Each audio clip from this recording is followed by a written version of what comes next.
bằng on đom thảo bùi yết choang mà cả miệng múa tỏi mà bữa tai tao dùn sai bữa cho là bài mai yếm cô như miệng tai nó thôi một bữa sốt chỉ xin nổi như bữa chim một bữa ủi đom đom như bập mà chăm tao nhá ọ ô mà chăm như này ô teo mai mà chăm nhá ọ mà tế có yếu yếm Poland tai có mà tế yếm Alaska là dễ hả ô giờ này ta ô nó lộn là giờ này ta Alaska choáng hào nên là chòm kinh sinh chòm nha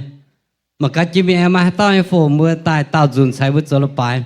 yếm cả năm chịu băng ta sai bút cho nó bài mà thu số chỉ xin ọ ô lấy gì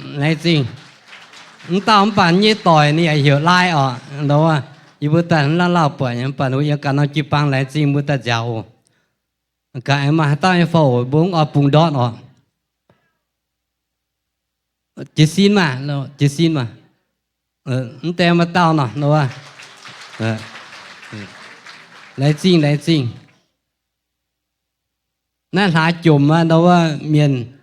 chủ chứ mi ọ đâu àไอtiền nóวิ่งphiวิ่งไอ้กับchủมันเป็นแบบโทรมาบวนตุขาดโอเมื่อไงที่ตัวmà quan nó chẳng to nữa bữa lộ chênh của tế quân bữa chủ ta mảng tức là khu ok mai bữa sẽ đây đâu à con quả chết để nó sẽ con bên này nếu bữa ta cao khó chịu đại xin chiêu biểu chi bữa chung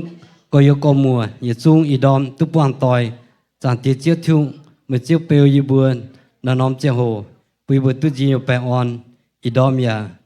anh thảo này tập phê nông vít quân sam phải chỗ yêu bòi phụ số chiêu chẳng tiết chiêu thu mà chiêu bèo chi tu chiêu bèo on mà tây yếm tu tài mà tây yếm mà bèo yếm béo phải mà tây yếm hồng mỏ yếm chia nắm tòng mà tây min giáo là hài quân như hài mà chiêu cầu ya chả tu yếm mà chiêu như năm nhiều quân mà bèo on như anh tu duyên tin nông vít lại chính chiêu ít giải bộ chỉ còn khoa chiêu hồ phụ chiêu, ya mà nay tập phải nằm worship team ý hoàn đồ tổ dung, tất chiêu sinh chi bún đồ mai, cha mai thông minh bảo hồ chiêu chẳng thể chiêu thu em mai, nay cam tổ kinh sâu tổ anh vinh hiếu nay chính hồ ít giải nằm chơi bộ khoa chiêu hồ tổ chiêu, tên xuyên bộ amen. Bài hòn đom thảo vi xuống ở anh thao dùng miệng cố miệng hộ gu bữa tụi thành chân to đó bữa ở chỉ con rồi bà nó thâu bữa xuống sau chân sen thì nung ồ bữa sau tu tiền bền nhiêu ồ sau tu tiền rồi chọn chân sen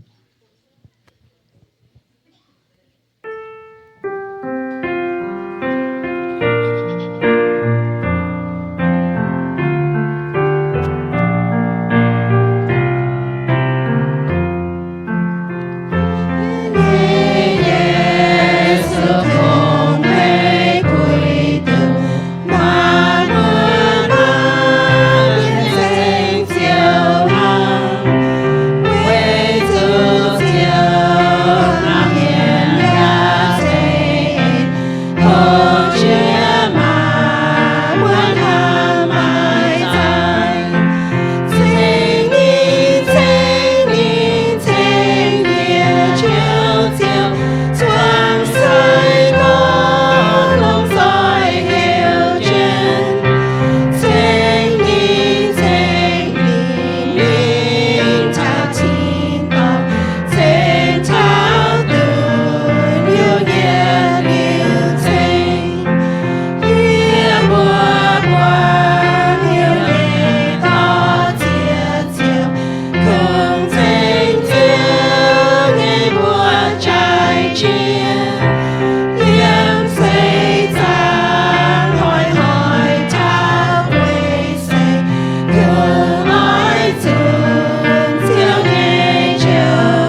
sâu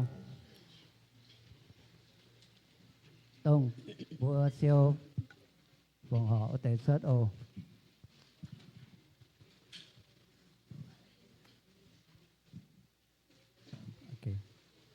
Cái bậc cấp hiếu ta cao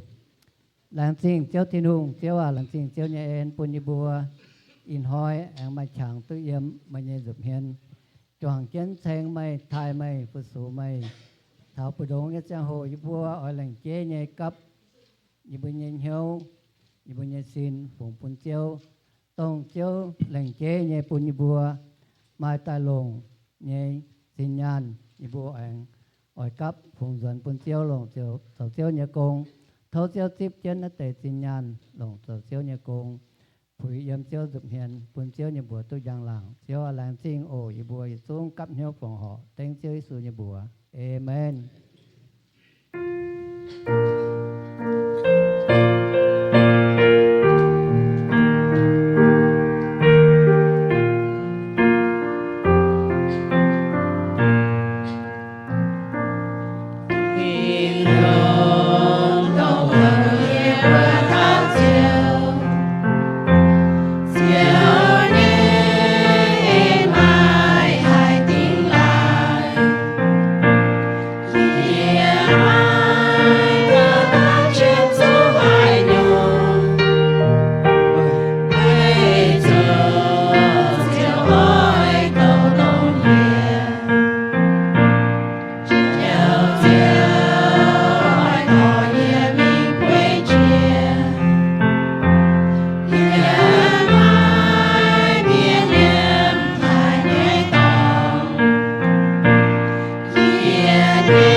thảo kiến sâu ồ nó bùi nhây dung dành nó bùi nhiệt dung thô hàng càng nó bùa con nó bùa bùn bùi nhây can xin nhập phun phải mình nôm chẳng hổ bùa ở muang bùi nhây thèn thiên hùng tàu như miền to thiên hùng nhưว่าแต่ยาวบัวnó bùi tiếp bùa khăm và tài to thiên hùng nhưว่าbùn bùa ồ thèn kiến tiếp ồ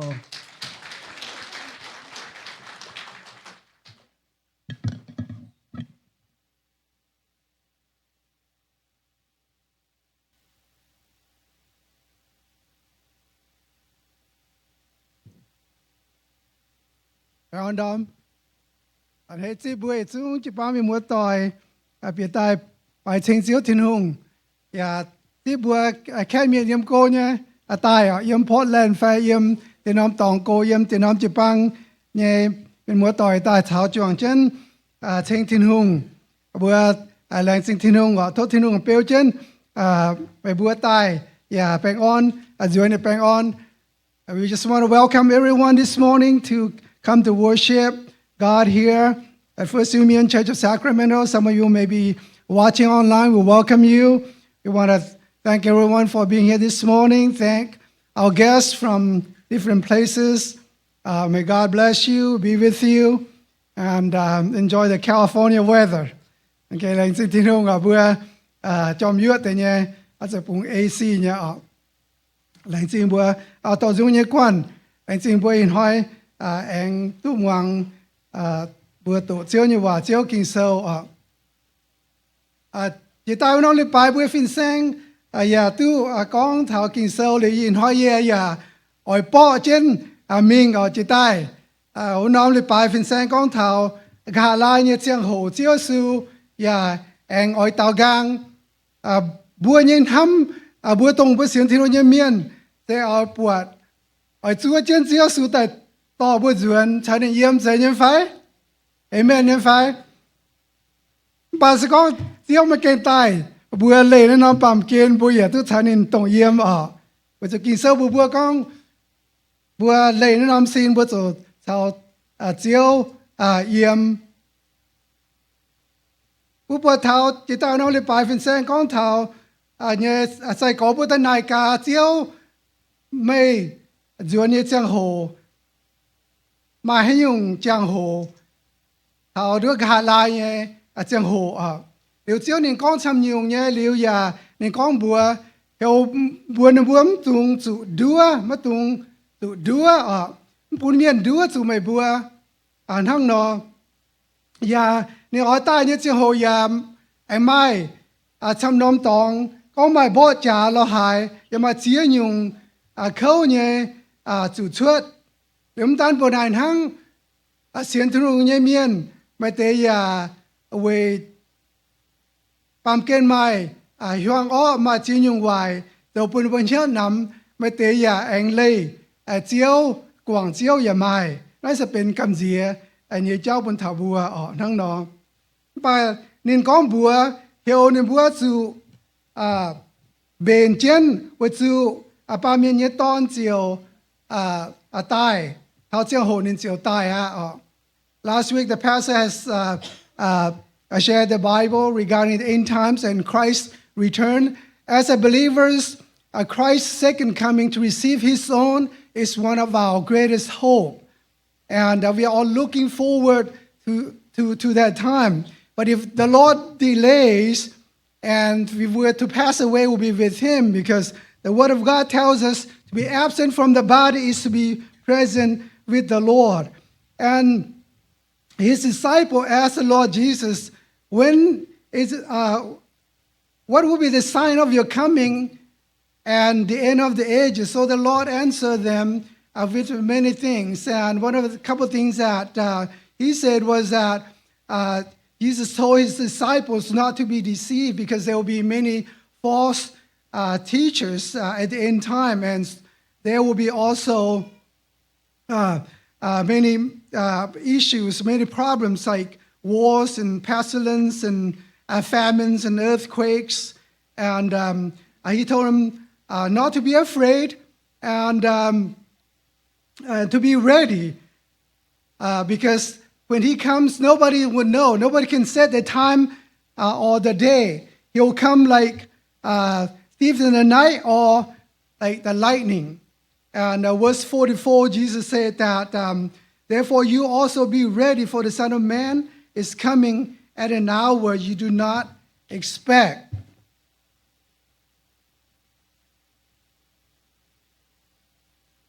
So in view of the promise,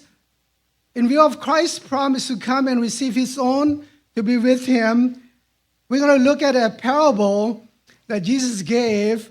to help us understand what we should do while waiting for his return.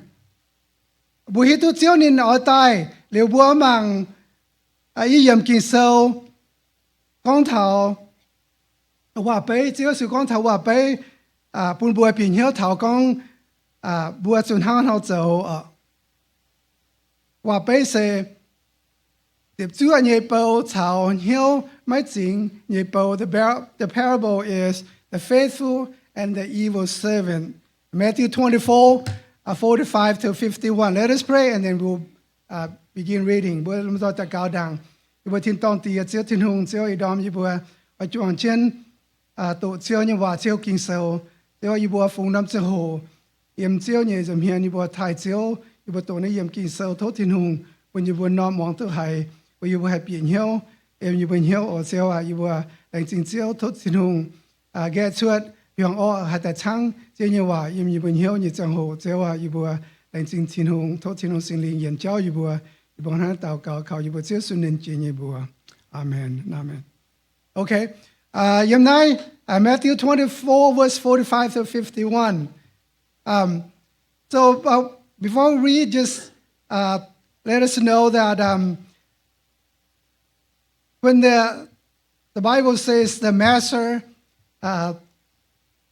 He is the Lord. So the servants, it's all the believers. Okay. Trong kinh sâu con thảo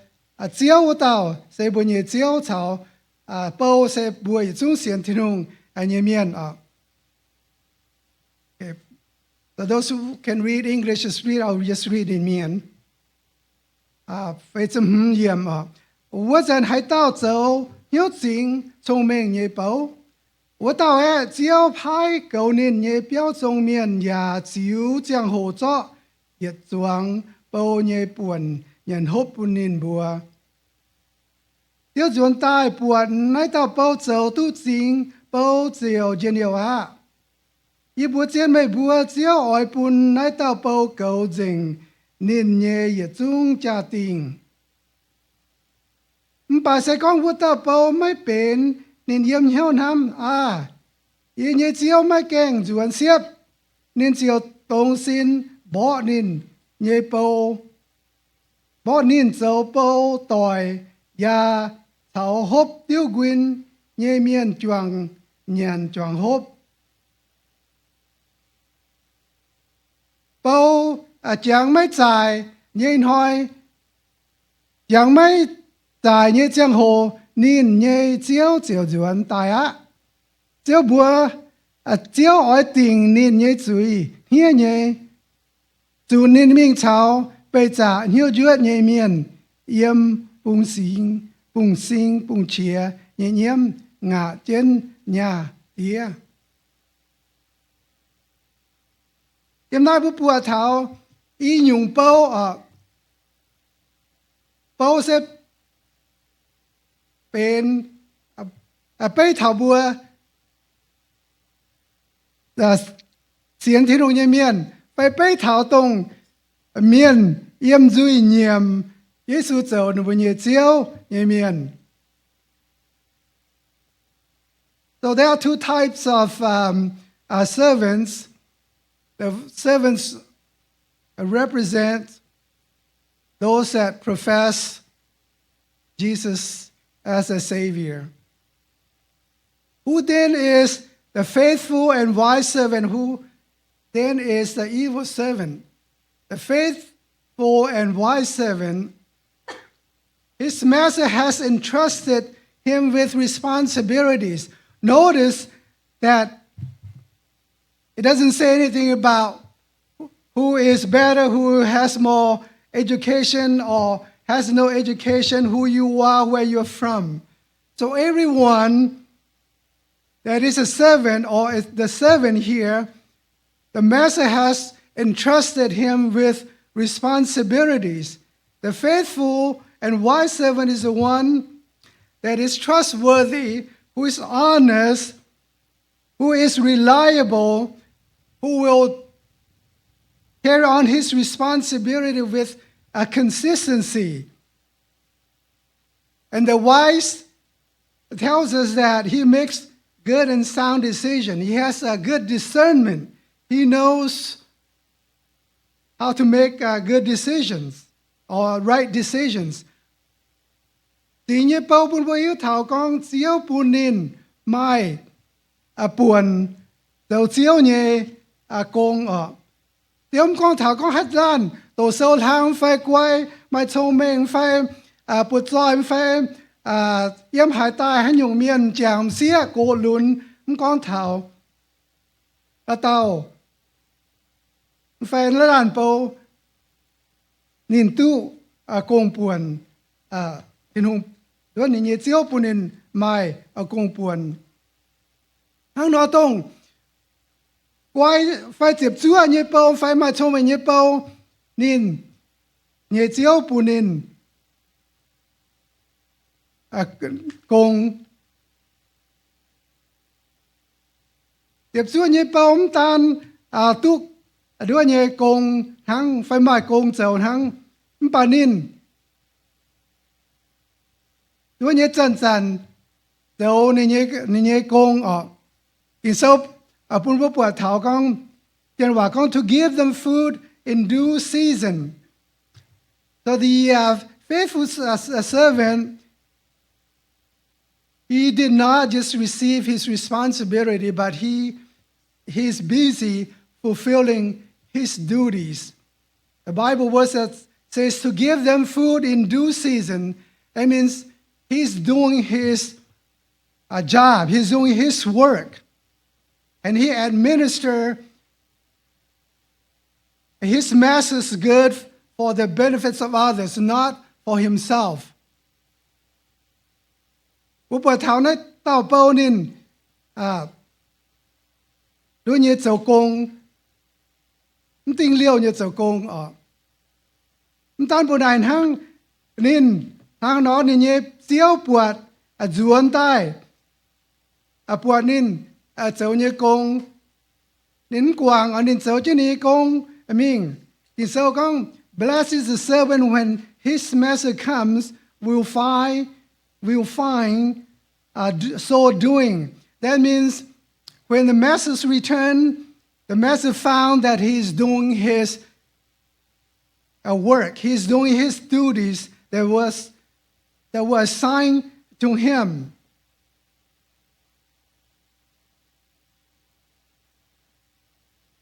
He takes care of those that he was given responsibility to. He gave them food. The Bible verses say he gave them food. That means he's carrying on his responsibility. He's taking care of those that are around him diligently. Upwa tanin so ni kong ele say nin Caux nin ya to nin ya jiao nin ye tỏi với tệ ở hang nọ. Tan bữa nay hang upwa thảo yếm phải chụp lụa phải chụp chết buồn vui thảo con nín tu chi Nyei. The Bible verse that say blessed and assuredly tells us that there is reward for this faithful servant. When the master returned and found him doing his responsibility, he gets reward. At the bao nín dầu ní công chiếu dùn tai buộc nín chiếm sự bao đưa như chiếu cho chặt mảng nín ba nín dầu nín như công Ziepc Zuoqv như dầu như công nín số tu chi Nyei. Bùa mà hay là nín phải dầu công chiếu miêm như chẳng hồ ở nó bùa lùi bùa dầu tếm dầu tê bà con chiếu hay có làm thảo phan dẹp dẹp như xin ta cha cháu này bữa bên Ziepc Zuoqv như công miền phải xem bên Ziepc Zuoqv như công miền Ziepc Zuoqv như công miền là nín mảng chiếu hết dần dần Ziepc Zuoqv công miền nín mảng ở tu chi nhảy bà nín mảng anh nhảy chiếu nín tu chi nhảy buồn bồi hiếu thảo con nín dấu tu lồng nín tu chi nhảy. The faithful and wise servants look not after rewards, but he looked for his master. The reward is an acknowledgement of the work well done. So here we see this faithful and wise servant. He's busy doing his work. He's alert. He's prepared for the master's return. He's faithfully waits for the master's return, and he ultimately rewarded for doing his duties in the first place. Bữa buổi nó tao Ziepc Zuoqv, anh nhảy bao nín, tân tân sau ní công nín ya, giang Ziepc nhé ní bên xiang, hay là ní tiêu chuẩn, ní tiêu yết bận nín, đôi nhảy sau trên công, cả hai lại nín ya tu chỉ nhảy, cùng tông nín, sau ní nhảy công buồn hăng bận nín, tu ní nhảy chỉ nhảy hay lanเป็นไม่จริงยี่เปา who's an evil servant. We can say that the evil servant, he also has been given responsibilities too. Yet he is different. Because the word in verse 48 says, but. Nói taoไม่จริงยี่เปาnín ya tu công buồn phiền hăng nhé, chiếu tông nín hai dấu tu nhé, cao chấm, yếm cao dấu, nín nhé chiếu ta buồn nín, nên dùng công tông nín hai dấu tu nhé, buồn bà nín, bà buồn mà có bà hiện sâu con, bà nói tao bầu buồn bồi hiếu thảo con nín, cần dùng bầu nó cần dùng in so bua verse 49 is, but if the evil servant say in his heart, my master is delaying his coming, ta tao bao nínไม่ลงเจียวเนี่ยว่านิมฝุ่นเจียวเนี่ยว่าเป็นเจียนปุนินนี่จะเยี่ยมนินเฮียวกองnhớ chiếu cái tai cái chuẩn là yêu cháu Hnyouv ya tu nhé. So in his heart he say, my master is not coming, so I can do whatever I want. So he starts to lack in his responsibility, and laziness could set in, and pretty soon he's not doing his duties. So when the masses return, he'll be in big trouble. Hang đó bút bật tao bao nín con nhớ chiếu cái chuẩn, và cho nín lồng chiếu như hòa, nên con nhớ chiếu cái chuẩn là yêu cháu như tu, lùi tế em tu, đứa nhớ cháu tồn tế em tu, hang chân và con cutting corners, cháu bên là quay cháu hang, he's not performing his duties as expected. He's cutting corners. He's complacent. He's getting lazy. A lot of times when we work at church, a few of us, we are kind of working fast to get job done, but a few of us just making sure the job is well done. You vừaจะโกงนั่นไปyou vừaมาอิสลามยี่ชาวก็ก้าyou vừaอิหร่านyou vừaหรอก้อยyou vừaอิหร่านจะโกงเสียบจะโกงเป้จะเสียงbà mà ít là nữa đúng cháu cao lông cao tồn thế mà cháu lông nhá ý bữa ý là nó Ziepc Zuoqv ý bữa Ziepc Zuoqv cháu ý bữa cô là vậy ý bữa là cháu xếp hả và thế cháu giảng ra để cháu tao ca để cháu rụt cháu rụt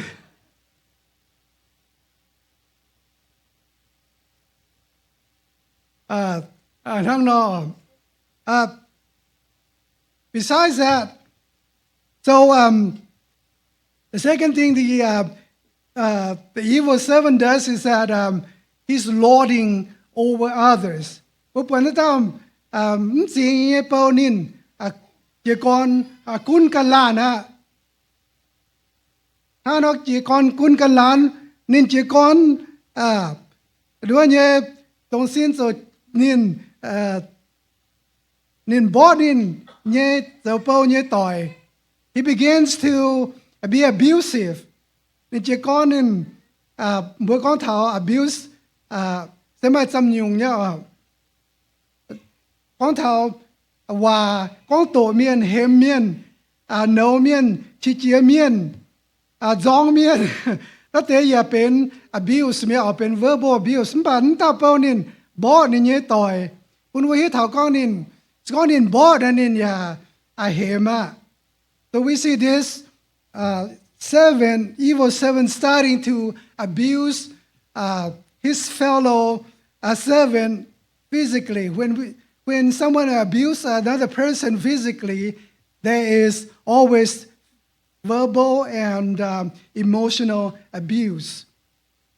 But besides not doing his work, he's starting a behavior that is not in line with what the master had expected.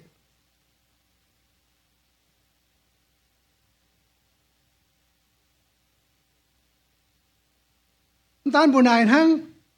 nên hăng nó cháu nên anh chia con cháu hốp tiêu quyên nhây miền chuang nhận chuang hốp bùn bùa hiếu thảo con nên mình cháu trên hốp quyên kinh kinh chơi giang nhá nên yếm nên nhây mèng nên cún hay nhung nên bùn đứa nhây Zui kun Nyei Hnyouv kun abai to nin. So he's starting to live in self-indulgence. The Bible verses says that he begins to beat his fellow servant and to eat and drink with the drunkards. The New Living Translation said he started to partying and drinking. Matthew 24:38-39 says, for as in the days before the flood they were eating and drinking.并说盐麦gang盐龙dia vớt sàn miên nhàn giả hốp. He's starting to live a life that is indicative of those who are not saved. Nên chỉ con yếm nên yếm mèng choang tổng keng hiếu tu xiên thiên hùng keng tu diệu nhẹ vớt tệ ở đây giờ chúng buồn bùa bùa thảo ở ta bầu nên muang hòa nên muang lồng chiếu nhẹ hòa nên yếm chúa trên thảo chiếu chuẩn nên sầu chiếu nên cần nhìn nhau ở ta bầu nên bên ngoài như bầu về chỗ nên nên cần nhẹ ấy châu sẽ cần chiếu nhẹ nên chiếu nhẹ ấy châu hăng nó. This servant is evil because he chose his own ways. Proverbs 3:7 says, "Do not be wise in your own eyes. Fear the Lord and depart from evil." He's starting to be wise in his own ways instead of taking the master's word.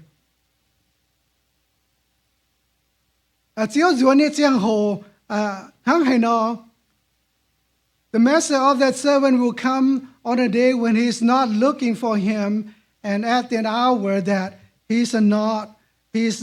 aware of.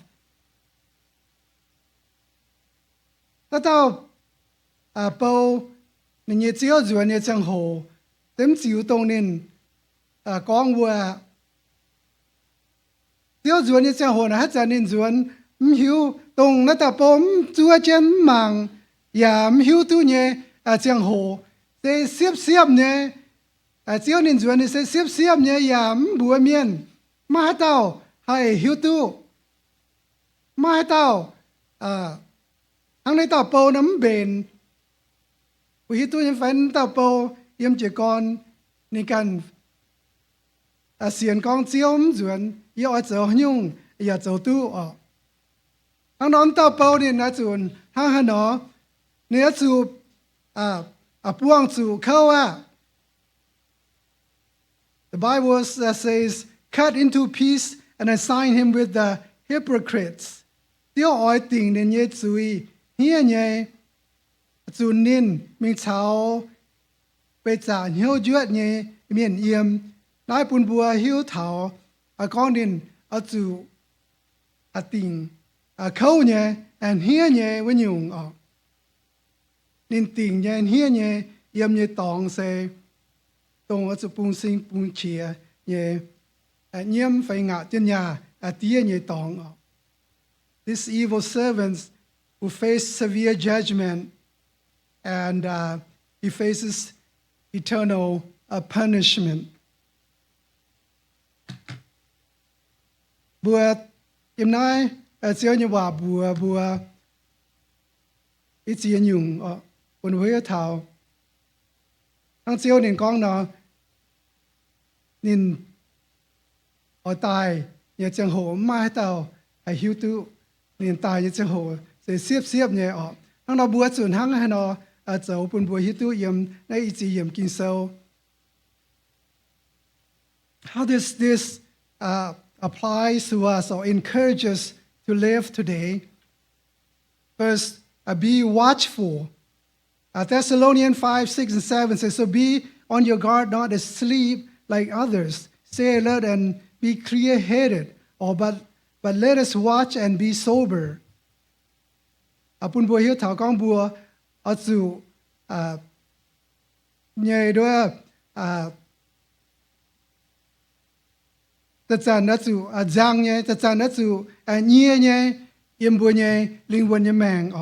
bùa tất cả nó chủ chào chiếu cứu thông bùa tất cả nó chủ mai chuang chân chào xiên thiên hồ nhé mienh buồn bùa hiếu thảo bùa chủ chúa chân mảng chân chiếu nhé với chủ bùa mi tu chiếu tài nhé chẳng hồn hà nó bùa chủ chúa chân mảng chân hăng chiếu nên ở tại giang hỏi we have to be watchful as if the Lord is coming today or tomorrow. Number 2, be prepared as if today is the last day. Như chúng ta bữa chủ bền chiang chúa chân chiếu hăng in hỏi bền gà bùa nhảy gà lại buôn hỏi bữa chủ yếm mèng tông bên sinh dàng như mèng họp chiếu như mèng với nhung Hebrew bùa make every effort to live in a peace with everyone and to be holy. Without holiness no one will see the Lord. We prepare as if today is the last day, living a godly life, pursuing purities. Ở chủ long hiếu thảo chuang miên họp phim tông ấy nhé yếm ya long hiếu dấu chính dành miên hãy tao mấy chính dành mấy hay tu bùa chiếu với chủ kinh sâu con bùa ở chủ chính dành với chủ tiêu con ye sẽ chính dành. You must be holy because I am holy. For God did not call us to be impure, but to live a holy life. Tin hung heo bùa tài mấy chạy quỷ dấu mấy chính dành nên ỏi bùa dấu chính dành nhé in sâu bùa chủ bên chính dành như miên bùm chạy bên hay bên tuân yun dành như miên bùa chủ bùa tắm bên chạy tuân yun bà bùa in sâu bùa yếm như bùa dấu như chủ เป็นจริงๆนี่วันยุ่ง Farm be faithful in everyday life ว่าจุดเจียบจั่วเนี่ยเยี่ยมบัวหนุนหอยเนี่ยแมงลงบัวเนี่ยเสียงโหลงบัวเนี่ยจ่ายเนี่ยกันได้จินจอยบัวเนี่ยชาชงเมงตรงที่นุ่งปูนบัวเนี่ยตายเวยฟูสูทินหุงอย่าปูนกันลานตู้หลง using our gifts our time and talents and resources our energy that God has entrusted us for the benefits of others and not for our own goods เพื่อลงยุงเวยเจียวทินหุงแต่ก็ยิ้มไม่ยินยุงจีเย่ทางเวลาหนึ่งก้องนะยิ้มไม่ดูอยู่จีเย่ยิ้มยี่จะแปลงช่วยใส่ยี่ให้ก้องเมียนทั้งยิ้มกระเห็นหายแต่ก้องไม่ต้องแม่น้ำจีเย่เปียบเช่นก็หลงป่าชุดเท้าไม่ให้หิวตู้หลงนะแต่หมายเวตาหลงเวหลงเวจีเย่เวน้ำตาลประกันทั้งเวปุนกันลานแต่บัวก้องเยี่ยมเลยไปต้องยี่เสียนที่นุ่งแต่เท้าจันยี่ไม่หยุ่งโกเมงเยี่ยมเลยไปต้อง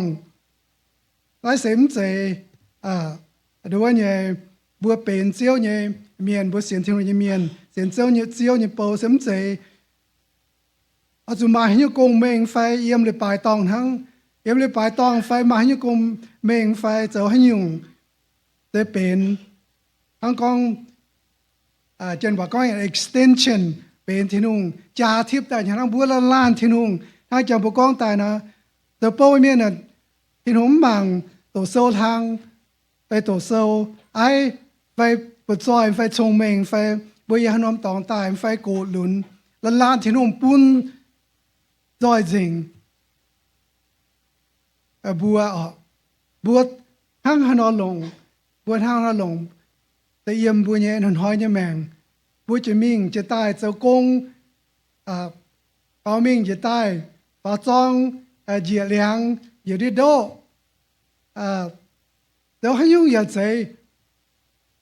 บัวเจ็บจั่วเยี่ยมไฟฟิวเนี่ยโลเนี่ยเจ้าอย่าปวดเอาปุ่นบัวออกน้องยุ่งเยี่ยมให้น้องตองอย่าใจบัวเจียงเนี่ยแมงเยี่ยมหนหอยตรงบัวเสียนเจียวตรงบัวเข่าเจียวถ้าเสบัวเป็นเจ็บจั่วเนี่ยเจ้าทั้งหนออากาศไล่ออกบัวอย่าจุ้งเจ็บจั่วเนี่ยเปาไฟมันเจ็บจั่วเนี่ยเปา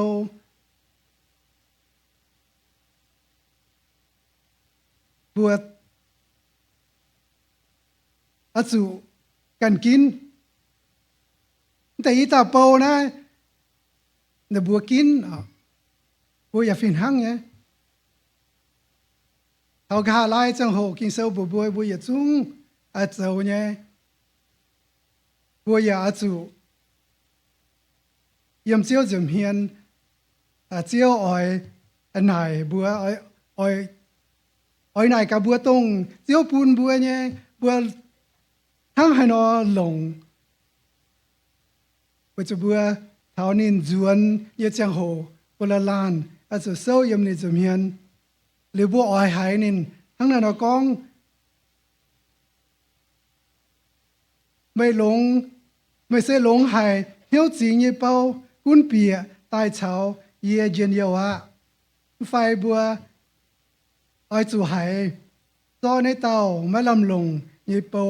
ซอยกวางกันเยี่ยมหวังเยตองมิงเล่นอ้อยจู่ปุงซิงปุงเฉียเยี่ยมน่ะเจนยาเดีย be faithful in everyday life some of us I think that I do not have anything to do I do not have any titles at church does that mean that I have not been given responsibilities that is not true those that have roles at church it is an extension of the responsibilities God has given all of us are responsible for our daily walk whether we at home, at church, at work, or wherever we are, how we trust Him, we believe in Him, that we are reflecting His image. That is our number one duties. We are to be faithful what God has entrusted to us. That is our daily walk with Him. And finally, of us, we have to choose which one to be. The wise servant didn't become wise or become faithful. The evil servant didn't become evil. They have to choose one or the other. And all of us will stand in the presence of the Lord in the last day, and we'll have to give an account to Him what He has entrusted to us. Either we'll hear Him say, "Well done, good, faithful servants, enter into the joy of your Lord," or He will say, "Cast out the unprofitable servants into the outer darkness. There will be weeping and gnashing of teeth." This is the Lord's encouragement as well as warning to all of His followers or professed followers of His, because in the last day, the true characters will be revealed. And we want to hear Him say, "Well done, good and faithful servants." Bữa oi hai chiao kong bu bữa gà lai